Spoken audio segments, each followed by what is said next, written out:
నా పేరు శివ. నేను ఇన్సెక్సైడ్ ఇండియా లిమిటెడ్ టాటర్బన్ కంపెనీ నుంచి రావడం జరిగింది. నా హెడ్ క్వార్టర్ వచ్చేసి ఆలూరు.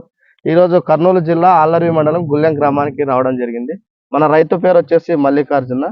మన కంపెనీ బ్రాండ్లను షిన్వా మరియు అర్క్లెస్ ను యూజ్ చేయించడం జరిగింది ఈ పొలంలో. మనకు గత 5 రోజుల క్రితం ఎలా ఉంది, ఈ రోజు ఎలా ఉంది అనేది మన అన్న ద్వారానే తెలుసుకుందాం. గట్టి మాట్లాడు ಅಣ್ಣ. ನಮಸ್ಕಾರ ಅಣ್ಣ. ನಮಸ್ಕಾರ ಅಣ್ಣ. ಅಣ್ಣ ನಿಮ್ಮ ಹೆಸರು ಅಣ್ಣ? ಮಲ್ಲಿಕಾರ್ಜುನ ಗೌಡ. ಯಾವ ಊರಣ್ಣ? ಗುಳ್ಳೆಮ್ಮ. ಗುಳ್ಳೆಮ್ಮ. ಅಣ್ಣ ನಮ್ಮ ಕಂಪನಿ ಬ್ರಾಂಡ್ ಶಿನ್ವಾ ಮತ್ತೆ ಅರ್ಕ್ಲೆಸ್ ತಂದು ಯೂಸ್ ಮಾಡಿರಲ್ಲ.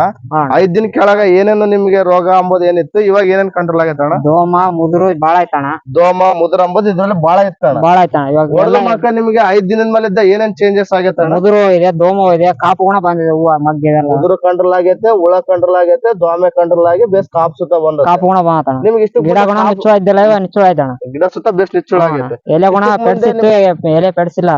ಎಲೆ ಸುತ್ತ ಬೇಸ್ ಮಿದು ಮಿದು ಐತೆ. ಇವು ಮಗ್ಗೆ ಶಿನ್ವಾ ಅರ್ಕ್ಲೆಸ್ ಹೊಡೆದ್ಮಾಗ ಬಂದಿರವ ಇವೆಲ್ಲ? ಹೊಡೆದ್ಮಾಗ ಬಂದಿರವ ಅಲ್ಲ ಇವೆಲ್ಲ ಹೊಡೆದ್ಮಾಗ ಬಂದಿರವ ಅಣ್ಣ? ಹೌದಣ್ಣ. ಓಕೆ, ರಿಸಲ್ಟ್ ಬೇಸ್ ಬಂದಿದಣ್ಣ ನಿಮ್ಗೆ? ರಿಸಲ್ಟ್ ನಂಬರ್ 1 ಅಣ್ಣ. ಓಕೆ, ನಿಮಗೆ ಎಲೆ ಸುತ್ತ ಬೇಸ್ ಮಿದು ಐತೆ. ಇಷ್ಟಕ್ಕೆ ಮುಂದೆ ಬರ್ಸಿತ್ತಮ್ಮ ಮತ್ತೆ ಎಲೆ? ಬರ್ಸಿತ್ತು. Okay, thank